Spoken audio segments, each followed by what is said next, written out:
लाडकी बहीण योजना आणली, किती आमच्यावर टीका केली।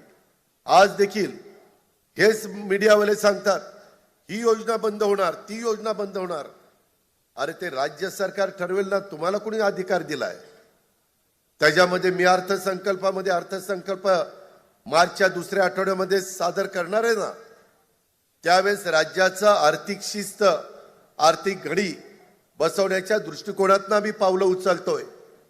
आज माझ्या लाडक्या बहिणी इथं बसल्यात, मला या सभेच्या निमित्तानं सांगायचंय, कालच मी इथं परतूर मंठाला येत असताना 3,500 कोटी रुपयाच्या चेकवर सही केली। 8 दिवसात माझ्या बहिणींना पैसे मिळणार आहेत, फेब्रुवारीचे पैसे मिळणार आहेत।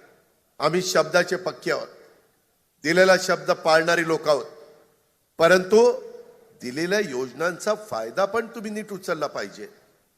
1 रुपयामध्ये पीक विम्याची योजना आणली, का आणली?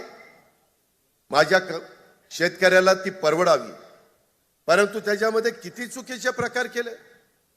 काहींनी गायरानं स्वतःची दाखवली, देवस्थानच्या जमिनी स्वतःच्या दाखवल्या, पिकं दाखवली।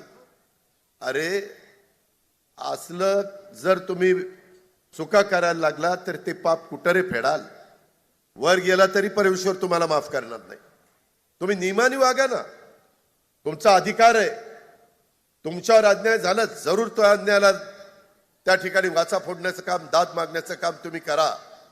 तो घटनेचे शिल्पकार डॉक्टर बाबासाहेब आंबेडकरांनी संविधानाच्या माध्यमातून तुम्हाला दिलेला अधिकार आहे, त्याचा आम्हालाही आदर आहे, तुम्हालाही आदर आहे, आणि त्याच रस्त्याने आम्ही पुढे चाललोय।